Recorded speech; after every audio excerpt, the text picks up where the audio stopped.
Mais pour commencer, on va parler actu passé au laser de Monsieur Louis. Bonsoir. Bonsoir Bénédicte. Ce soir, je vous promets une chronique légère et garantie sans mauvaises nouvelles. Ah bah rien que ça, c'est déjà une bonne nouvelle en soi, Monsieur Louis. Bon, on va tenter. Je vais tenter de parler d'actualité en évitant d'évoquer évidemment les événements actuels, très tragiques et qui sont déjà largement abordés dans à peu près tous les médias, tous les réseaux sociaux et toutes les conversations privées.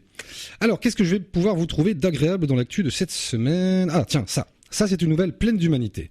En effet, notre brave ministre de l'Intérieur, Monsieur Gérald Darmanin, en parfaite harmonie avec nos valeurs françaises d'égalité et de fraternité, a envoyé un message ferme et courageux à nos voisins anglais de la perfide Albion en dénonçant auprès de l'agence France Presse leur manque d'humanité face aux réfugiés. Vous savez, Bénédicte, j'en ai presque les larmes aux yeux quand je pense à l'espoir que vont ressentir toutes ces familles entassées dans les camps de Calais qui ont été ces dernières années pourchassées, délogées et qui ont vu leurs affaires détruites par les représentants du ministre de l'Intérieur, Monsieur Darmanin Gérald. Bon, ne bougez pas, Bénédicte. Bon, de toute façon, le 18-19 ne fait que commencer, donc vous êtes obligé de subir ma chronique jusqu'au bout. Je vais vous trouver quelque chose de sympatoche. Ah bah tiens, voilà.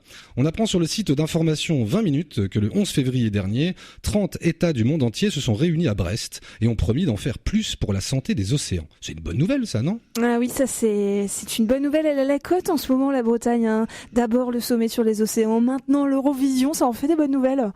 C'est vrai. Bon, elle a intérêt à en profiter parce que ça risque de pas durer longtemps, car 2 semaines après, le GIEC, le groupe d'experts intergouvernemental sur l'évolution du climat, publie un rapport qui prévoit toujours plus de catastrophes naturelles, de précipitations extrêmes, des vagues de chaleur, qui provoqueront une élévation du niveau de la mer, telle qu'aucune adaptation ne sera en mesure de la contrer. Mais pas de panique, cela ne concerne que les populations vivant près des littoraux, soit plus de 60% de la population mondiale, donc un peu plus de 3,5 milliards d'êtres humains. Donc pour la prochaine réunion, ils devront sûrement trouver un autre endroit que Brest. Moi je suis désolé Bénédicte, je vous promets de faire mieux. Ouais, je vous laisse aller une dernière chance, allez. Allez, on va réussir à rigoler ce soir avec l'actualité. Allez, je vais prendre des articles au hasard. Tiens, culture.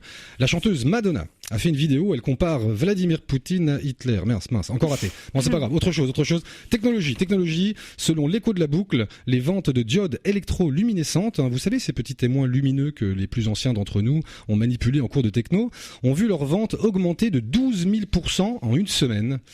Et les autorités sanitaires s'inquiètent et rappellent que la distinction entre les diodes et les pastilles diodes recommandées en cas de forte radioactivité. Bon, je suis désolé Béné, j'y arrive pas. Je vous avoue que cette chronique fut difficile à écrire et à envisager comme un moment léger et hors de ce qu'il peut se passer en ce moment.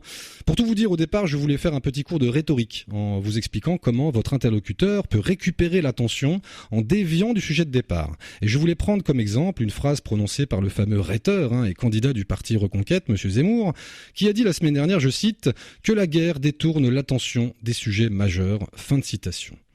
Mais quel sujet est plus majeur qu'une catastrophe humanitaire en cours ? La lutte contre l'écriture inclusive ? Monsieur Zemmour, quel sujet est plus majeur que des citoyens emprisonnés en Russie car ils manifestent contre la folie guerrière de leur président ? L'obsession de l'inclusion des handicapés, comme vous le déclariez en janvier dernier ? Enfin, monsieur Zemmour, quel sujet est plus majeur que la mort d'innocents ? Peut-être celui de votre obsession, l'immigration. Alors je vais vous rappeler un paramètre important, mais selon le Haut Commissariat aux réfugiés des Nations Unies, 57% des réfugiés dans le monde viennent de 3 pays, la Syrie, l'Afghanistan et le Soudan du Sud. 3 pays dont les populations subissent des bombardements. Et la plupart des migrants, comme vous les appelez, fuient la guerre. C'est ça la cause majeure. Alors excusez-nous, monsieur Zemmour, que la folie des hommes, la misère des autres, l'inquiétude d'un conflit mondial nous ait détourné le regard de votre petit nombril. Et je terminerai avec cette citation du comédien anglais John Cleese, ancien membre des fameux Monty Python, qui a déclaré récemment, je cite, « Pour moi, l'intelligence de base, c'est de savoir distinguer ce qui est vraiment important de ce qui l'est moins. » Fin de citation. Voilà, c'est tout pour moi. Dans ma prochaine chronique, je vous expliquerai comment écrire un discours hilarant quand on est invité à un enterrement. Merci beaucoup, monsieur Louis. On prend rendez-vous alors d'ici 3 semaines. À très bientôt. Vivement.